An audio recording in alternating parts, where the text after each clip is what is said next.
మన దేశం హిందూ దేశం కాదు, లౌకిక రాజ్యాంగ దేశం. అన్ని మతాల వారికి దేశంలో సమాన హక్కులు ఉన్నాయి. హిందువులను, హిందూ దేవుళ్లను రాజకీయ నేతలు విమర్శించడం, ఎగతాళి చేయడం సర్వసాధారణమైంది. ఇందుకు కారణం కూడా లేకపోలేదు. హిందువుల మధ్య ఐక్యత లేకపోవడమే. కులాల పేరుతో కొట్టుకోవడం, రాజకీయ నాయకులకు ఇతర మతాల వారికి హిందువులపై చిన్న చూపు ఏర్పడింది.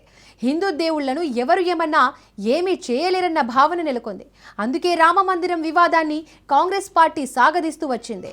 హిందుత్వ పార్టీగా గుర్తింపు పొందిన బీజేపీ రామ మందిర వివాదానికి చెక్ పెట్టింది.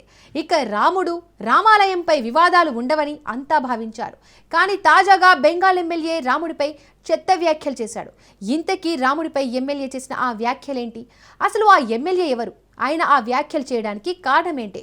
దీనిపై బీజేపీ సర్కార్ ఏ విధంగా స్పందిస్తోంది? శ్రీరాముడు హిందూ కాదు, ముస్లిం. శ్రీరాముడు హిందూ అని నిరూపించాలి. బీజేపీ నేతలకు ఎమ్మెల్యే మదన్ మిత్రా సవాల్. మిత్రా వ్యాఖ్యలపై మండిపడుతున్న హిందువులు. రాజకీయాలు రొచ్చుగా మారాయి. ఇతర మతాల వారిని హిందువులు ఏమన్నా అంటే వాళ్ళ నుంచి వచ్చే ప్రతిస్పందన తీవ్రంగా ఉంటుంది. కొన్ని చోట్ల ప్రాణాలు కూడా తీసేంత తీవ్రంగా ఆయా మతాల వారు స్పందిస్తున్నారు. కానీ హిందువులపై, హిందూ దేవులపై ఎవరు ఏమన్నా అంతటి ప్రతిస్పందన మన సమాజంలో కొరవడింది. అందుకే ఇష్టమొచ్చినట్టుగా హిందూయిజం పైన దారుణమైన వ్యాఖ్యానాలు కొనసాగుతున్నాయి. రామమందిరం విషయంలోనూ ఇలాంటిదే జరిగింది. హిందుత్వ పార్టీగా గుర్తింపు పొందిన బీజేపీ రామమందిర వివాదానికి చెక్ పెట్టింది. ఇక రామాలయంపై వివాదాలు ఉండవని అంతా భావించారు. కానీ పశ్చిమ బెంగాల్ రాజకీయాల్లో మరోసారి మతపరమైన చిచ్చు రేపారు MLA. Trinamool Congress senior MLA Madan Mitra చేసిన వివాదాస్పద వ్యాఖ్యలు ఇప్పుడు దేశవ్యాప్తంగా చర్చనీయాంశమయ్యాయి. శ్రీరాముడు హిందూ కాదు, ఆయన ఒక ముస్లిం అంటూ ఆయన చేసిన ప్రకటన రాజకీయంగా పెనుదుమారాన్ని రేపుతోంది. పశ్చిమ బెంగాల్లో అధికార టీఎంసీ, ప్రతిపక్ష బీజేపీ మధ్య పచ్చగడ్డి వేస్తే బగ్గుమనేలా ఉన్న పరిస్థితుల్లో మదన్ మిత్రా వ్యాఖ్యలు అగ్నికి ఆజ్యం పోశాయి. ఒక బహిరంగ కార్యక్రమంలో మాట్లాడుతూ శ్రీరాముడు హిందూ కాదని ఆయన అన్నారు. అంతేకాకుండా బీజేపీ నాయకులకు ఒక వింత సవాల్ను విసిరారు. శ్రీరాముడు హిందూ అని మీరు చెబుతున్నారు కదా, మరి ఆయన ఇంటి పేరేంటో చెప్పగలరా అని సవాల్ విసిరారు. ఈ సందర్భంగా శ్రీరాముడు నిజానికి ఒక ముస్లిం అని మిత్ర వ్యాఖ్యానించారు.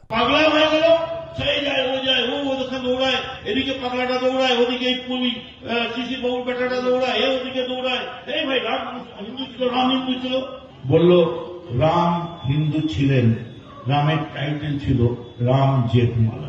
ఈ ప్రకటన హిందూ భక్తుల మధ్య కోపాన్ని రేకెత్తించింది. బెంగాల్లో ఈ విషయం చర్చనీయాంశంగా మారింది.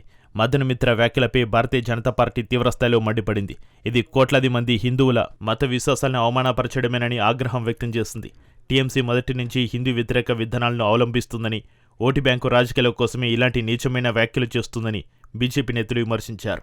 ఈ వ్యాఖ్యలు మతపరమైన ఉధృత పరిస్థితులకు దారితీసేలా ఉన్నాయని మిత్రపై తక్షణమే చర్యలు తీసుకోవాలని డిమాండ్ చేశారు. మరోవైపు మదన్ మిత్ర వ్యాఖ్యలను బీజేపీ అధికార ప్రతినిధి ప్రదీప్ భండారి తీవ్రంగా ఖండించారు. తృణమూల్ పార్టీ ఇంతగా దిగజారిపోయింది. హిందూ విశ్వాసాలపై రోజువారీ దాడులు, హిందూ మతాన్ని, బెంగాలీ ప్రజల సంప్రదాయాలను అపహాస్యం చేయడం, ఓటు బ్యాంకును ప్రసన్నం చేసుకోవడానికి చౌకబారు రెచ్చగొట్టే చర్యలు అదే మమతా బెనర్జీకి ఉన్న ఏకైక ప్రాధాన్యత అని భండారి అన్నారు. ప్రభు శ్రీరాముడు ముస్లిం అని టీఎంసీ ఎమ్మెల్యే అనడం హిందూ విశ్వాసాలను దారుణంగా అవమానించడమే. టీఎంసీ హిందూ వ్యతిరేక పార్టీ అని మరోసారి నిరూపించుకుందని ఆయన విమర్శించారు.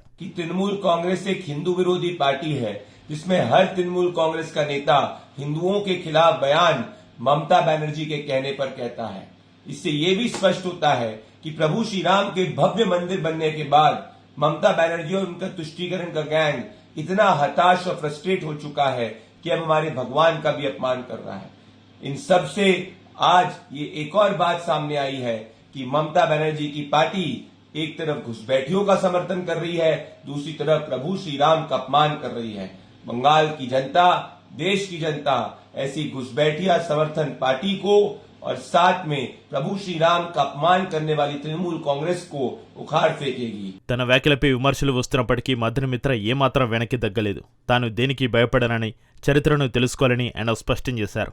బెంగాల్ సంస్కృతిలో అందరూ కలిసి ఉంటారని, బీజేపీ కావాలనే మతం పేరుతో విభజన రాజకీయాలు చేస్తుందని ఆయన ఎదురుదాడికి దిగారు. తన వ్యాఖ్యల వల్ల ఎలాంటి రాజకీయ పరిణామాలు వచ్చినా భయపడనని మదన్ మిత్ర స్పష్టం చేశారు. ఈ మాట అంటున్నది నేను, మదనమిత్రాను. బీజేపీ నన్నేం చేస్తుంది, నన్ను కొడుతుందా అంటూ సవాల్ విసిరారు. ఈ వ్యాఖ్యల వీడియో బయటకు రావడంతో పశ్చిమ బెంగాల్ రాజకీయాల్లో తీవ్ర దుమారం చెలరేగింది. ఇది భారత సంస్కృతి చరిత్రను కించపరచడమేనని బీజేపీ ఆరోపిస్తోంది. ఈ వివాదంపై టీఎంసీ అధిష్టానం ఇంకా అధికారికంగా స్పందించలేదు. ఇంతేకాదు, గతంలోనూ మదన్ మిత్ర ఒక టెలివిజన్ లైవ్ డిబేట్ సందర్భంగా భగవాన్ పరశురాం పైన అసహ్యకరమైన వ్యాఖ్యలు చేశారు. చర్చ సందర్భంగా పరశురాం గొడ్డు మాంసం లేకుండా ఆహారం తినడని, సీతమాత స్వయంగా అతనికి దానిని వండి పెట్టిందని అన్నారు. అయితే ఇటువంటి వ్యాఖ్యలకు వాస్తవంలో ఎటువంటి ఆధారం లేదు. ఈ వ్యాఖ్యలపై సౌత్ పోర్టు పోలీస్ స్టేషన్లో బీజేవైఎం ఫిర్యాదు చేసింది. ఇటువంటి అవమానకరమైన వ్యాఖ్యలు అత్యంత సిగ్గుచేటు.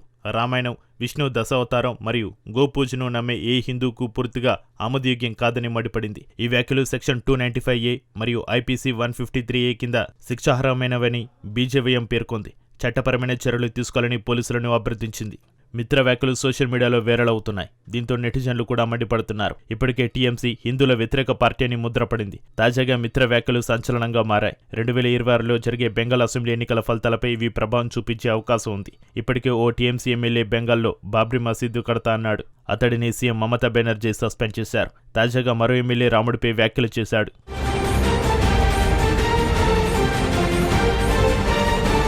పశ్చిమ బెంగాల్లో గత కొంతకాలంగా శ్రీరాముడు కేవలం దైవంగానే కాకుండా ఒక రాజకీయ చిహ్నంగా మారిపోయారు. ముఖ్యంగా లోక్సభ ఎన్నికలు సమీపిస్తున్న తరుణంలో ఇలాంటి వ్యాఖ్యలు రాజకీయ జెండాగా మారే అవకాశం ఉందని విశ్లేషకులు భావిస్తున్నారు. మదనమిత్ర వ్యాఖ్యలు రాజకీయ స్టంట్గా కొందరు కొట్టిపారుస్తుంటే మరికొందరు విశ్వాసాలను కించపరచడం సరికాదని అభిప్రాయపడుతున్నారు. ప్రస్తుతానికి బెంగాల్ రాజకీయాల్లో ఈ రామ మంత్రం ఎటువైపు తిరుగుతుందో వేచి చూడాలి.